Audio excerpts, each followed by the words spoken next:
Good morning everyone, mga guys. Late upload ko ito guys, no. So ngayon ko lang to naasikaso na ayusin para ma-post, no. So for the go, ito yung gawain namin nung Saturday. So ayan mga guys, dahil siyempre volunteer feeding ang person guys. So ayan guys na mag-asikaso tayo sa pagluluto nitong gulay guys, no. Ayan, pasensya na kayo guys, puda kamot ang aming kasama. Happy lang guys ang person guys, no. So ayan, habang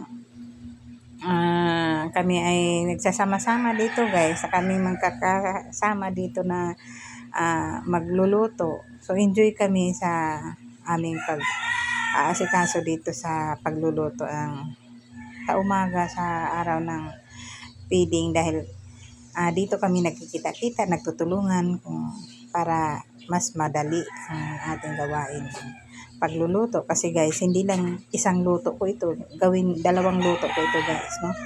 So sa umaga ay gulay ang ating ipapakain sa kabataan, pero isahin ko ang pagluto nito guys, dalawang luto tayo ngayon. So sa pangalawang luto, sampurado naman. So kami guys dito, habang kami ay dinadaan namin sa katuwaan, enjoyan, kulitan, kaming magkakasama, no. So para kami magkakapatid dito guys. Kaya kung may makita kayo dyan na kumbaga parang harutan o kung ano man guys, yun ay para bang may isa dyan na aming pinagbibiro-biro ba. Para kami mayroon lang kaming gawaan ng pang-aming kasayahan, o kumbaga mayroon kaming dahilan para tumawa, guys. So ayun na nga guys, ay niluto ko na nga yung gulay. Tapos na namin nakatapos na kami putol-putol, maghimay-himay ng aming lulutuin. Ito na ngayon ay gigisahin. Nakita nyo guys yung malaking kawa, hindi lang kawali kundi kawa na guys ang ating niluluto. Kasi ang kalabasa nito guys ay di lang 4 na piraso to 5, tapos may sitaw pa. Kaya kailangan talaga marami, kasi dahil nga guys marami rin ang ating papakainin. So ayan, to na person na ukay ay hindi kayanin ito ng isa guys, kaya kailangan ko yan ng tulong dyan. Ayan, for the go, kailangan ko ng help na lalaki para maghukay-hukay dito guys, kasi ito nakita nyo naman yung apaw-apaw na ba yung ating niluluto. So kailangan for the halo-halo tayo para mahalo yung ating para mahalo yung lasa ba. So ayan, di ba nakita nyo doon, sarap naman guys ng gulay, sitaw at kalabasa. Hinaluan namin yan ng giniling po dago guys, no? So ayan, kailangan kong hawakan yung kawali dito sa likod nitong aking kasama, yung ka-brother namin na kasama dito. Kasi kapag wala pang hawak diyan guys, yung kalan maliit, kunting gewang-gewang lang guys, baka naman dadamputin natin to sa baba. Kaya kailangan namin yan dyan ay kapag umpisa pa lang, kapag hindi pa siya yung parang humupa yung kanyang ng pagkaluto, kailangan ko ng kasama.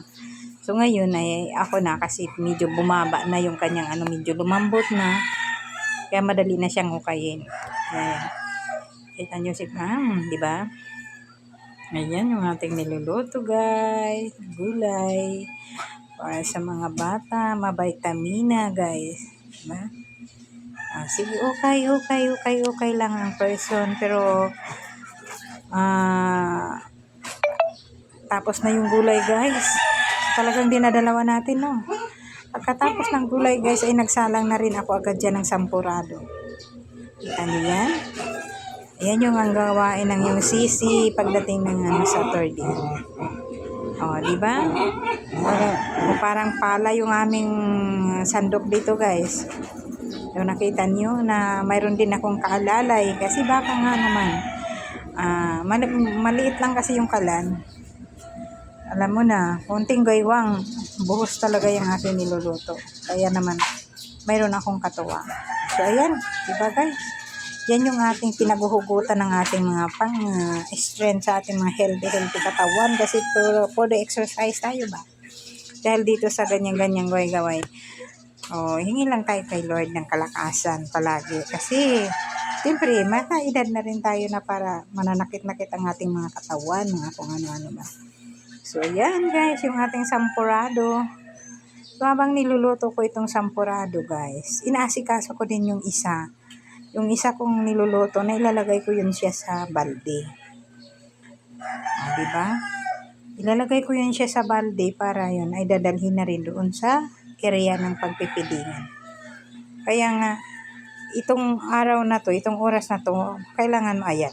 Diba yung aking yung aking, ayun nilagay ko guys ay asukal. Kung ako kasi magsampurado guys, kami dito magsampurado. Kung anong 3 kilo ang asukal, 3 kilo ang malagkit, 3 kilo din yung asukal. So, alam mo naman ang mga bata, hilig sa matamis. Pero hindi naman gaano katamisan guys kasi maraming tubig. No? So, ayan. O, diba? Nakita niyo ba? Yung ating sampurado, medyo malabnaw pa. Pero pagka lipas ng mga medyo malamig-lamig na yan guys, lalapot na yan. O, diba? Magawa pa rin mag-selfie ng person. So, ayun na nga. Dito na naman ako sa aking habang pinapakulo ko yung aking sampurado. At ito guys ay ilalagay ko na ito sa balde. Para madala. So, harap na mga guys, tikman natin yung ating sampurado. Hindi ko pa yan nilagyan ng gatas kasi doon na yan sa area lalagyan ng gatas. Kaya tinikman ko lang kung tama na yung lasa. Kaya nga guys, thank you for watching sa aking pagluluto dito sa feeding guys ng ating mga bata. Thank you everyone sa lahat ng mga sumusuporta sa aking mga video. God bless.